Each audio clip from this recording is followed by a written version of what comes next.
Welcome to the Timeless Tales Library, where stories drift like autumn leaves, settling gently upon your restless thoughts. I'm Oliver, your host, and tonight I'll be sharing a soothing tale to ease your mind and guide you gently towards sleep. The Timeless Tales Library is made possible by listeners like you. If you found comfort here, please subscribe and help us continue creating these peaceful stories. As you settle in, comment below and let me know where you are in the world tonight, and share a place you dream of a story taking you to, perhaps the floating gardens of Xochimilco, a shepherd's hut in the Scottish Highlands, the glowing caves of Waitomo, or a traditional ryokan nestled in the Japanese Alps. Your ideas keep our little library glowing bright. Tonight's story is about join us aboard a most unusual locomotive as it whispers through starlit valleys and across shimmering plains, guided by a peculiar captain and a familiar crew. A gentle adventure awaits, promising soft discoveries and a peaceful passage to the land of dreams. Now, close your eyes and breathe slowly. Let the weight of the day lift from your shoulders. Tonight, you are wandering into the celestial wing of the Timeless Tales Library. Here, shelves stretch skyward, filled with books that shimmer like starlight. Every volume holds a story written among constellations, planets, and distant galaxies. The air is quiet but alive with the hum of distant stars, guiding your mind into wonder. Feel your body sink into the safety of your bed, your private nook in this cosmic hall. Release your toes, your fingers, your shoulders. Let the gentle calm of the universe settle into you as your imagination drifts among the starlit pages. Turn the first page and float among the constellations. Let the stories guide you through a night of gentle exploration and quiet amazement. The Great White Train. The world outside was a tapestry of muted twilight, woven with threads of lavender and softest grey, each shade melting into the next, as if painted by the slow, deliberate brush of the evening itself. A hush had fallen, the kind that lingers in the moments just before sleep, claims the day entirely, or perhaps just before a very special journey begins. The air carried a subtle perfume of night-blooming jasmine and rain-soaked earth, and every leaf and blade of grass seemed to pause in reverent silence, waiting, and indeed, a journey was about to commence, not on a bustling, clattering platform, but in a quiet, forgotten corner of a dream, where the atmosphere vibrated with a gentle, anticipatory energy, as though the very air itself knew it was on the brink of magic. Our story, or rather, our whispered drift into slumber, begins with the Great White Train. It was no ordinary locomotive of iron and steam. It was a confection of polished ivory and mother of pearl, its smooth surface glowing with a soft inner light that seemed borrowed from the crescent moon already hanging low in the sky. Its wheels, though perfectly formed, made no harsh metallic sounds, but instead whispered against the rails with the softest shush, shush, shush, like silk brushing over velvet, a lullaby for those who listened closely. The engine itself was a magnificent creature, sculpted in gentle curves and endowed with an almost sentient grace, exhaling plumes of pearlescent smoke that spiraled upward and dissolved into constellations of tiny, glittering motes. Its headlamp, a warm, golden orb, cast not a harsh glare but an inviting glow, painting the surrounding mist with hues of honey and cream. outlining a path that seemed to stretch into an endlessly unfolding dreamscape of rolling lavender fields, glimmering lakes, and forests of crystalline trees that chimed softly in the breeze. Beside this wondrous creation stood a figure of unmistakable presence, softened by the dreamlike air, Captain Ahab. Yet this was not the grim, relentless hunter known from stories. This Ahab was serene, his waistcoat the color of seafoam green, intricately embroidered with silver sea anemones that shimmered faintly as they caught the light. His gaze, keen yet softened, seemed to survey not with conquest in mind, but with the quiet appreciation of one who has finally glimpsed the heart of the world. Even his peg leg, transformed from bone or wood into polished coral, caught the faint moonlight with a subtle pinkish gleam, echoing the gentle beauty of the surroundings.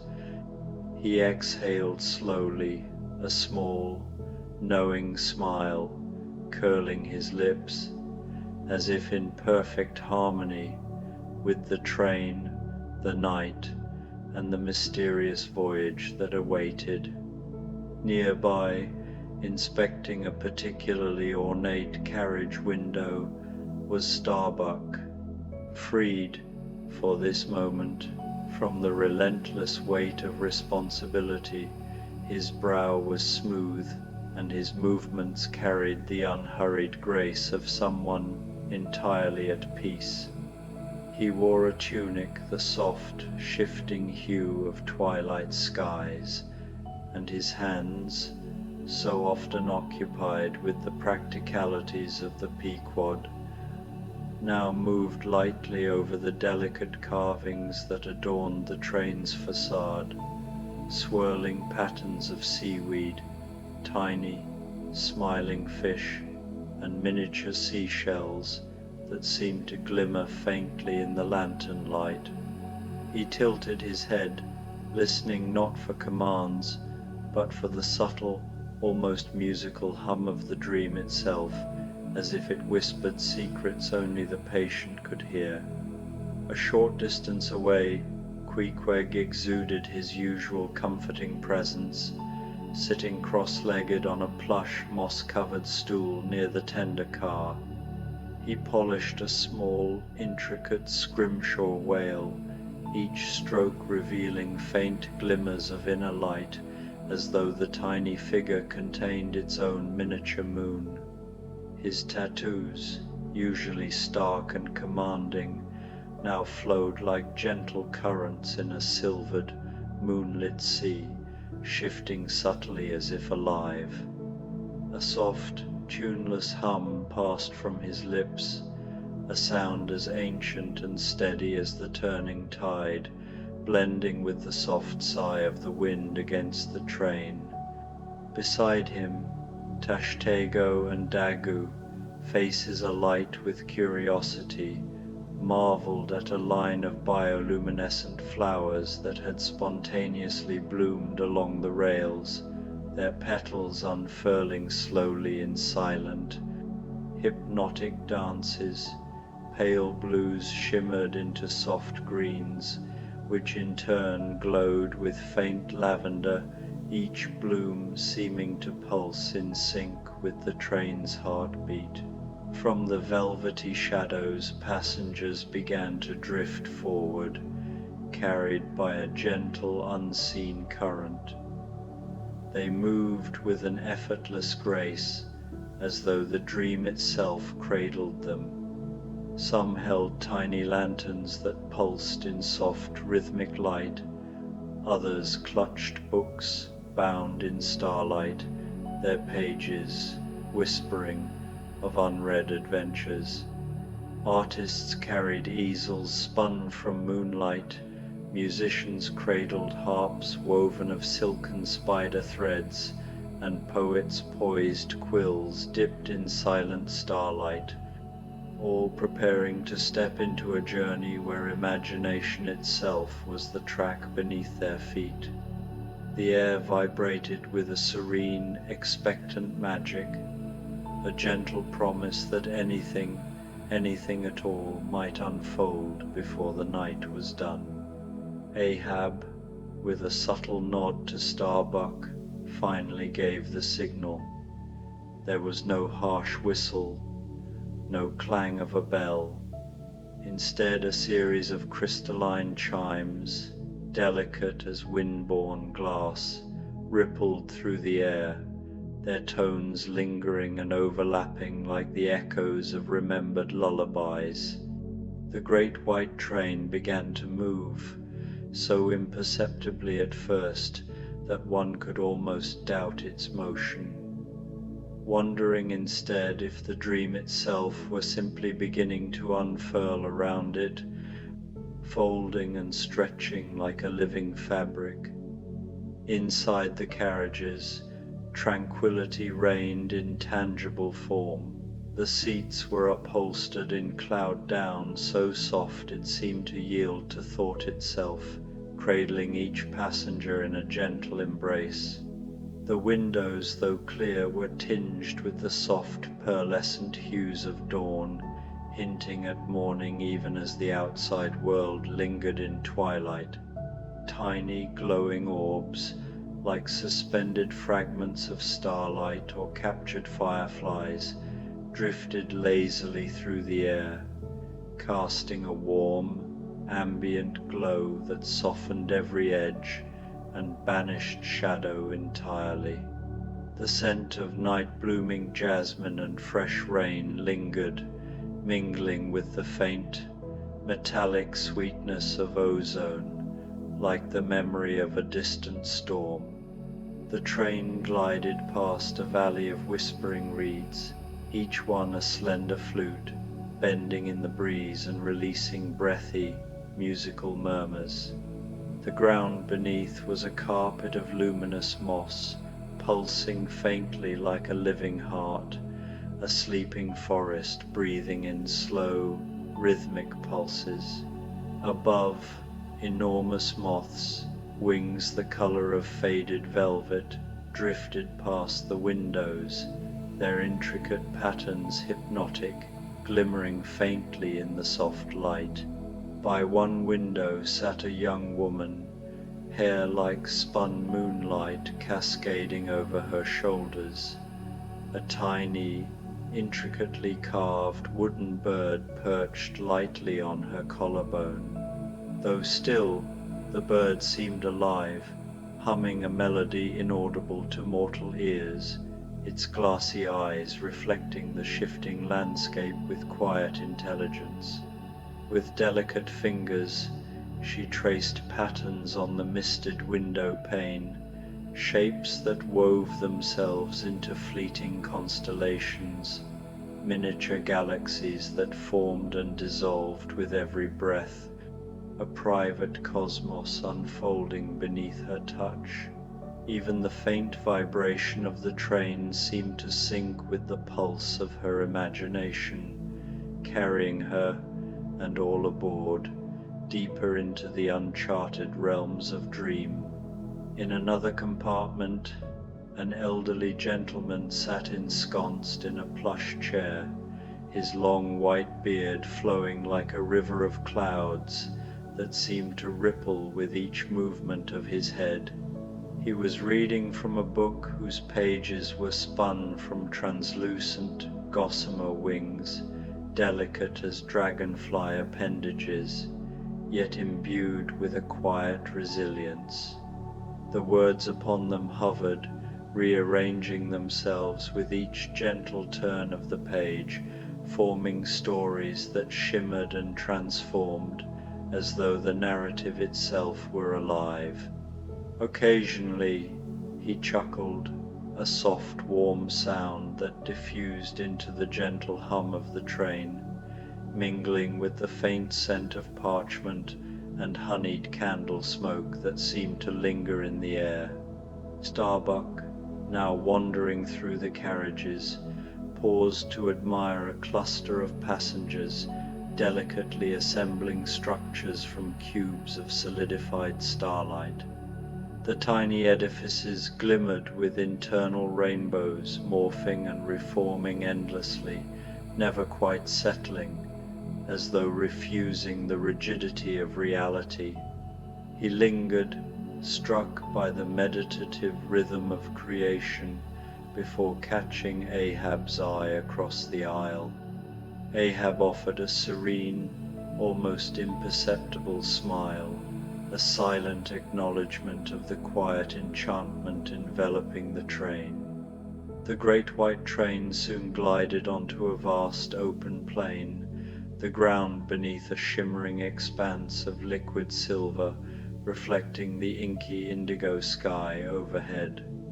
Stars hung so low and thick that one felt they could be plucked like luminous berries, each one radiating a soft, inviting warmth.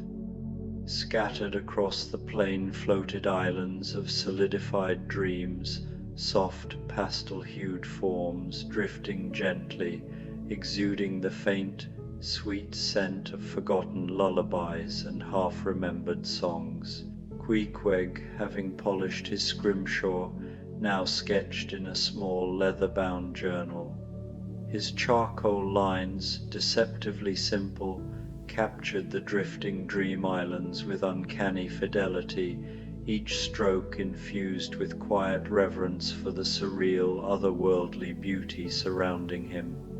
Tashtego and Daggu wandered nearby, listening intently to the delicate, melodious chimes that seemed to rise from the silver plain itself, debating whether the ethereal sounds were the secret voices of the sleeping dream islands, whispering stories older than time.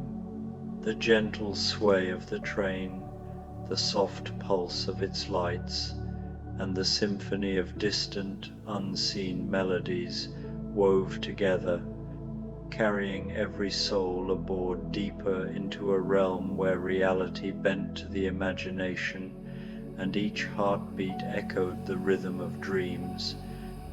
The great white train continued its slow, graceful journey, its gentle shush, shush, shush the only constant in this ever-shifting dreamscape. Outside, the scenery unfolded into a forest of crystalline trees, their branches heavy with blossoms of pure, luminous light that seemed to hum faintly with the memory of sunlight. Each leaf, a thin, delicate sheet of iridescent glass, caught the train's glow and chimed softly as it swayed, creating a symphony of tiny tinkles and whispered harmonies. The ground beneath was a plush carpet of luminous moss, glowing with a soft cerulean hue, and each step of a passing breeze sent ripples across it, like water disturbed by a gentle hand. Among the crystal trunks, small, nimble creatures flitted silently, miniature deer woven from spun moonbeams. Their hooves left no trace on the glowing moss, and their amber eyes shone with quiet intelligence, reflecting the shifting lights of the trees as they paused to gaze at the passing train, tilting their heads in innocent curiosity. Occasionally they would bound between branches of light, leaving brief, sparkling trails that faded like a sigh. Ahab had retired to a quiet observation car, settling into a seat by a wide window. He watched the crystalline forest drift past, noticing a faint shimmer in the air, a visible silence that seemed to pulse in time with the subtle heartbeat of the train.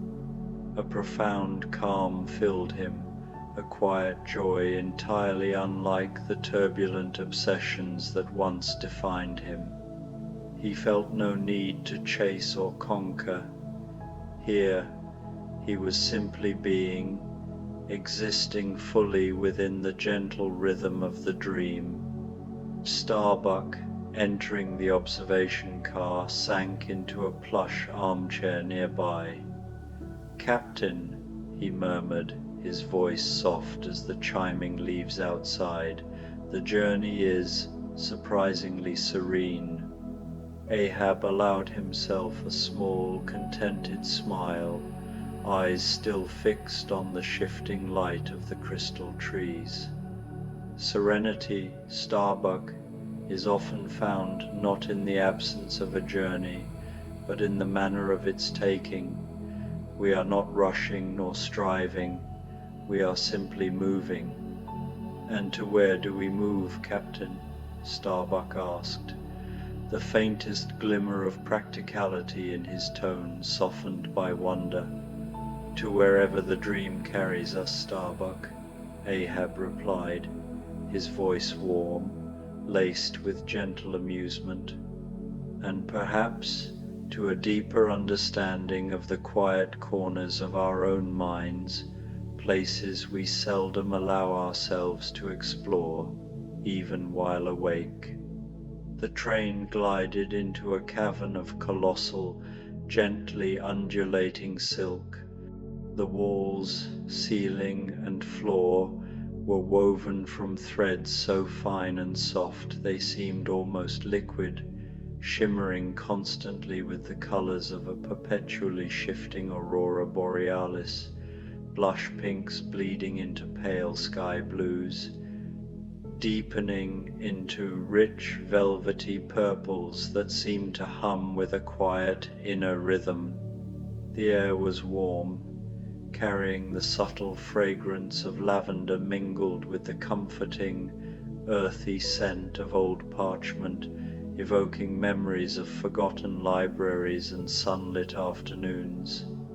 Tiny motes of light, like captured fireflies, drifted lazily in the air, reflecting off the silk in soft, dancing patterns, creating the impression of being suspended in a living, breathing tapestry. Suspended throughout the cavern were colossal, slow-moving jellyfish, their bells the size of hot air balloons, their translucent bodies pulsing with soft internal luminescence. Tentacles trailed like iridescent ribbons, curling and twisting with a languid grace, brushing against the silk and setting gentle ripples through the threads. Their light cast intricate, ever-changing shadows on the cavern walls, painting the space in a slow, hypnotic dance. The jellyfish drifted in serene, unhurried arcs, creating faint, warm currents that carried a subtle hum, a resonance that seemed to vibrate with the very essence of the dream. Queequeg, Tashtego, and Daggoo were spellbound. Queequeg had abandoned his sketches, simply watching the undulating lights, his face radiating quiet awe. Tashtego pointed out one immense jellyfish whose bell seemed to contain a miniature, swirling galaxy of stars, while Daggoo leaned back against the plush seat, exhaling softly, completely absorbed in the rhythmic pulse of light. A young child, eyes like polished chestnuts, held aloft a tiny glass sphere. Inside it floated a miniature jellyfish, perfectly mirroring the giants outside, its faint glow pulsing in synchrony with the cavern's creatures. The child giggled softly, a sound like chimes in a gentle breeze, and offered the sphere to the elderly gentleman with the flowing beard. He accepted it with a knowing smile, the corners of his eyes crinkling, as if silently acknowledging that the magic of this dream, fragile and luminous, was something to be both held and released, fleeting yet eternal. The train glided forward, and the silken walls seemed to part as if yielding to curiosity, revealing glimpses of forgotten libraries hidden within the folds of the dream. Vast, circular chambers spiraled upward into impossible heights, shelves stacked with books of every conceivable shape, size and color. Some were as tiny as a teacup, others as tall as a tree, their spines glowing softly with a warm, inviting light that bathed the surrounding air in a gentle luminescence. The scent of old parchment and waxed leather hung lightly, mingling with a subtle undertone of ink and starlight. There were no librarians, no rustling of pages, only the quiet, collective hum of countless stories waiting patiently to be discovered, like the slow, steady heartbeat of some ancient, benevolent consciousness. Ahab's finger traced the spines of a particularly ancient tome, its cover burnished gold and etched with symbols that seemed to shimmer when observed from the corner of the eye. "There, Starbuck," he murmured, his voice low and reverent, "lies a narrative woven from the very fabric of time. One could wander within its pages for eternity, and still uncover wonders anew." Starbuck inclined his head slowly, absorbing the gravity of the scene. "It seems, Captain," he said softly, "that even the silence here speaks volumes." As the train emerged from the silken cavern, the landscape shifted once more. They now traversed a field of colossal, slumbering flowers, each petal soft and velvety, unfurling in layers of cream, peach, and pale rose. The blossoms rose like gentle hills, their centers exuding a faint, sweet aroma, a delicate perfume of honey and moon-dusted pollen that drifted on the warm, whispering air. Tiny, iridescent insects hovered lazily around the giant stamens, their stained glass wings catching glimmers of light and scattering it like scattered prisms.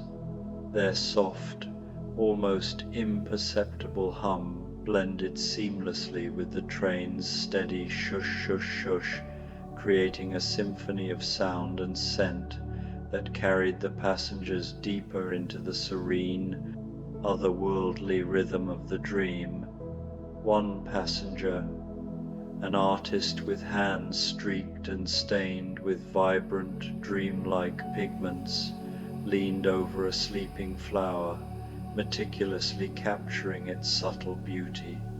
Her brush strokes were deliberate, each one a careful caress that traced the gentle curvature of the petals, blending cream, peach, and pale rose into gradients so soft they seemed to hum with life. She worked without haste, entirely absorbed in the quiet majesty of the blossoms, as if painting them might somehow still the passage of time itself. Every movement of her brush seemed to echo in the still air, harmonizing with the faint shush shush shush of the train. Queequeg, leaning from a window, extended a hand toward the golden light of dawn. A small luminous butterfly, wings tinted like the final blush of sunset, settled delicately on his finger. It lingered for a heartbeat, its tiny antennae quivering as if tasting the air, before lifting gracefully and drifting into the vast expanse of slumbering flowers. A quiet smile curved Queequeg's lips, a reflection of the simple, profound wonder that filled the dream. The sun, long set in the waking world, now crept slowly over the horizon, spilling gentle hues of rose, soft gold, and faint lavender across the dreamscape. Its glow was tender, deepening the colors of the flowers and moss without harshness, as though the light itself had learned to tread softly. The train began a slow, winding ascent along tracks that shimmered in the new radiance, guiding the passengers upward to a plateau of astonishing serenity. Here, an intricate network of glowing pools stretched before them, their waters milky and translucent, cradling schools of luminous silver fish. The fish swirled in synchronized patterns, sending ripples of shifting light across the surface. Soft, downy moss lined the banks, glowing pale blue, while gentle, unseen currents stirred the pools, making the illumination dance like liquid starlight. The air was cool and fragrant with a hint of fresh rain, tinged faintly with the briny essence of a distant sea, carrying with it a subtle vibration that seemed to echo the heartbeat of the plateau itself. Passengers gazed quietly, mesmerized, each finding in the tranquil spectacle a reflection of their own unspoken wonder, as if the dream had unfolded entirely for them alone. Ahab stood on the observation platform at the rear of the train, the gentle shush shush shush of the wheels beneath him a steady, comforting rhythm. Before him stretched the glowing pools, their milky waters shimmering in soft, ethereal light, and he felt a profound sense of recognition, not of memory, but of something deeper, an awareness that seemed to pulse from the very core of his being. The sight stirred an unnameable familiarity, as if he had glimpsed this place in a dream long before the train had ever carried him here. "Captain," Starbuck said quietly, joining him, his eyes reflecting the pale, undulating glow. "It's as if the stars themselves have fallen to earth and gathered here." Ahab's gaze lingered on the softly moving silver fish, tracing the elegant, synchronized arcs of their dance. "Perhaps they have, Starbuck," he murmured, voice low and contemplative. "Or perhaps these are reflections of the stars within us, brought to light in this quiet, sacred place." He noticed subtle patterns in the fish's movements, repeating sequences that resembled a silent underwater poem, and a quiet satisfaction spread through him as he traced each invisible line, each elegant curve. Queequeg, Tashtego, and Daggoo had gathered at a nearby window, captivated by the pools. Queequeg reached a finger into the water, and the luminous fish responded not with fear, but with gentle curiosity, brushing against his skin, as if greeting an old friend. A warmth blossomed through him, a deep connection to the strange, radiant beauty surrounding them. As the train continued its slow, meandering journey across the plateau, the pools gradually softened, their shimmering light blending seamlessly into the pale, ethereal blue of the mossy banks. The glow lingered faintly in the air, a whisper of illumination, a reminder that even as the dream shifted and flowed, traces of wonder remained, carried gently along with the train and those who traveled within it. Above, the sky deepened to a velvety indigo, faint stars winking down as though acknowledging the quiet reverence of the scene below. The landscape began to shift once more, unfolding into a vast, open expanse of rolling hills, their gentle curves cloaked in velvet-like grass, that shimmered in shifting shades of emerald, jade, and soft forest green. The blades seemed to ripple in slow, hypnotic waves, catching and refracting the muted glow of the sky above. Overhead, the indigo heavens stretched endlessly, scattered with a multitude of silent, drifting airships. These were no ordinary vessels, no mechanical contraptions of metal and steam. They were enormous, sentient balloons, their surfaces polished opals and mother of pearl that shimmered with an inner light. Each bore intricate designs, some etched with swirling constellations, others etched with delicate, almost living floral patterns.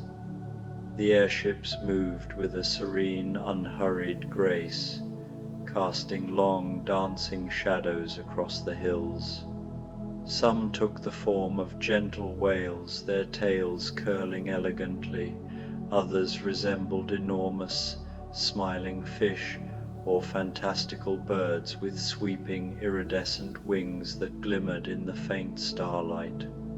Though they made no sound, a subtle resonant hum vibrated faintly through the air, touching the chest and heart alike, as though the world itself was breathing in slow, deliberate harmony.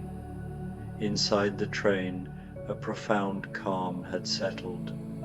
Passengers leaned against the windows, gazing at the surreal spectacle, their faces softened by the dreamlike light and the gentle, steady shush, shush, shush of the wheels, a lullaby that invited surrender to the moment.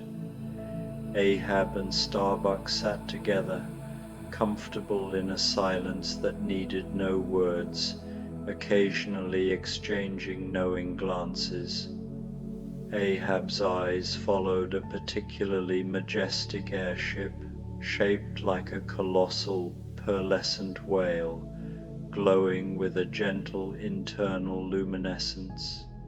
It drifted with regal slowness, its shadow sliding over the train like a fleeting, tender cloud, and for a long moment Ahab felt an ineffable serenity, as if the pulse of the world itself were flowing in rhythm with his own. "He is magnificent," Ahab murmured, a trace of his old reverence for the sea returning, but now cleansed of bitterness, obsession, or desire for conquest. He gazed at the colossal airship whale drifting silently above the velvet hills, its pearlescent body glowing with an inner light that seemed to pulse like a heartbeat. It was not merely a creature of size, but of grace, movement, and serene majesty, a living embodiment of wonder. Starbuck followed his gaze, his own eyes reflecting the soft luminescence. "Indeed, Captain, a peaceful leviathan of the sky," he whispered, his voice awed but calm, carrying no urgency. Queequeg, observing the drifting airships, felt an unexpected kinship, as if the creatures were distant relatives of the whales and leviathans he had known beneath the waves. He closed his eyes, letting the gentle, almost imperceptible hum of their passage wash over him, a soothing vibration that seemed to echo in his very chest, grounding him in a profound, untroubled peace. As the great white train continued its slow journey through the velvet hills, the airships rose higher, fading into the indigo sky, their lights now twinkling like newly risen stars. The darkness above was deep, enveloping, and comforting, holding the promise of rest and deep, restorative slumber. The train eventually entered a final, vast circular chamber, unlike any other in the dream. Its walls were not solid but woven from swirling mist, through which soft, shifting lights glimmered and faded like distant memories. The floor was a carpet of the deepest indigo moss, impossibly soft, yielding entirely to the lightest touch. In the very center, suspended without visible support, hung a colossal mobile, crafted from polished moonstones and fragments of solidified starlight. Each piece rotated slowly, gracefully, catching the mist's glow and reflecting it in 1,000 gentle hues. A deep, resonant hum emanated from the mobile, a vibration so soothing it seemed to settle into the bones, a lullaby for the body, mind, and spirit alike, wrapping every observer in a cocoon of absolute serenity.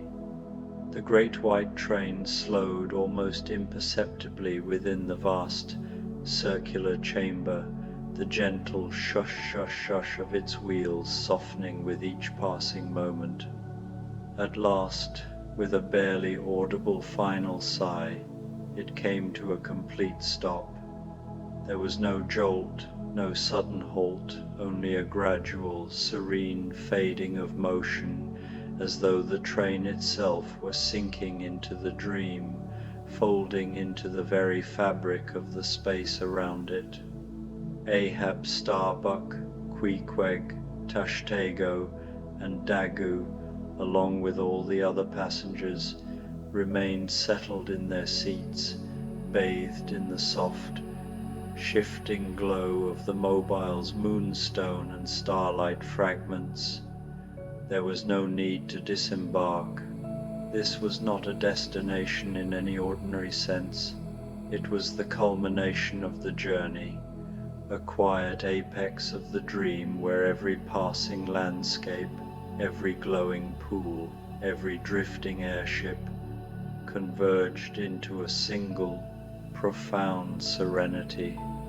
The hum of the mobile deepened, expanding and wrapping around each passenger like a warm, infinite blanket.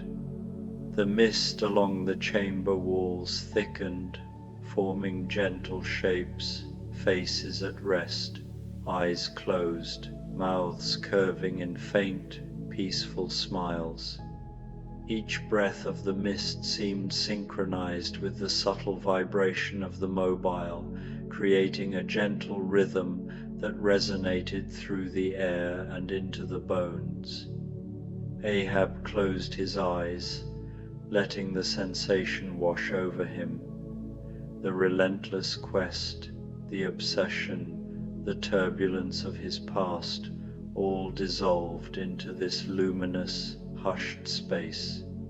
He felt the hum settle deep within him, a soothing resonance that intertwined with every thought, every heartbeat. For the first time in what felt like eternity, he sought nothing and needed nothing. He simply existed, fully present, utterly content, cradled in the tender embrace of the dream itself, a perfect, infinite stillness, alive with quiet wonder. Starbuck leaned back in his seat, feeling the last vestiges of his earthly worries dissolve like morning mist. The gentle, rhythmic hum of the mobile resonated through the chamber, a deep, vibrating lullaby that seemed to harmonize with his own heartbeat. Soft, swirling lights danced across the walls, casting long, liquid shadows that shimmered and twisted like slow-moving water.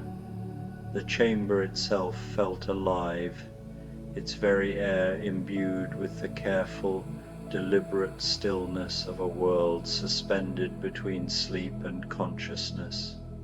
Every inhalation of the cool, lightly fragrant air tinged faintly with lavender, honeyed pollen, and the hint of distant sea spray was a balm, a slow infusion of serenity that seeped into his chest, his shoulders, the tips of his fingers. Starbuck felt utterly safe, utterly secure, as if held within the soft, comforting heart of the dream itself, a cradle larger than any earthly harbour. Queequeg, Tashtego, and Daggu sat near him, their eyes closed, their breaths long, even, and measured. Each exhalation seemed to release remnants of the world beyond the chamber, the toil of the Pequod, the storms of distant oceans, the relentless pursuits of a life lived at the edge of obsession. Here, all of it was irrelevant. They floated, untethered, in a realm of pure, unadulterated peace. Their skin tingled faintly with the soft radiance of the chamber, a gentle electric warmth that carried with it the sensation of being unmoored yet completely supported, weightless yet held entirely. The lights grew softer, dimmer, folding themselves into the mist that now pervaded the chamber, dissolving distinctions between walls, floor, and air. The hum of the mobile became internal, a gentle thrumming within the very marrow of one's being, synchronizing with the slow rhythm of breath and heartbeat. Time itself seemed to expand and dissolve simultaneously, a vast, unbroken present. Starbuck could feel the presence of every passenger, every character he had encountered along the train's journey, yet they existed in a shared cocoon of quiet, unspoken connection, a collective surrender to the lullaby of the dream. The great white train, its body of ivory and mother of pearl, settled further into the soft indigo moss of the chamber, its polished surfaces, absorbing the pale light, reflected it back as a muted, comforting glow, like embers that had long since cooled but retained a memory of warmth. The engine exhaled a final plume of pearlescent smoke, a soft curling sigh that intertwined with the swirling mist, disappearing as seamlessly as a whispered word. The wheels, the tracks, the gentle creaking of the compartments, all these subtle motions ceased in perfect harmony, leaving only the profound silence punctuated by the resonant, internal hum of the mobile. Outside the train, the mist thickened, forming shapes both familiar and ephemeral, outlines of crystal forests, drifting jellyfish, floating airships, and the vast, slumbering flowers, all memories of the journey, held gently within the chamber's heart. Each form pulsed softly, a quiet rhythm that spoke of life, renewal, and the infinite patience of the dream. Even the smallest details, the glimmer of starlight on moss, the flutter of iridescent wings, the faint fragrance of honeyed pollen, coalesced into a symphony of restfulness, a world designed for quiet contemplation and surrender. Here, at last, the journey had reached its destination, not with fanfare, not with achievement, but with a soft, profound yielding to the gentlest, safest sleep. Minds could rest fully, spirits could mend without hurry or interruption. Each passenger, each familiar figure, each gentle soul felt the embrace of the chamber's infinite tranquility, a slow, expansive caress that seemed to linger long after consciousness had released its grip. The whispers of peace filled every corner, winding through the air, curling around each heart, threading their way into memory and bone alike. And as the last conscious thought drifted away, carried on the undulating hum of the mobile, the great white train itself seemed to exhale with contentment. Every passenger surrendered fully to slumber, sinking into the deepest, most restorative sleep, cradled not just by the train or the chamber, but by the accumulated wonder, care, and serenity of every moment of the journey. The dream had completed its work. All that remained was perfect, abiding peace, stretching outward like an endless horizon, warm, silent, and eternal.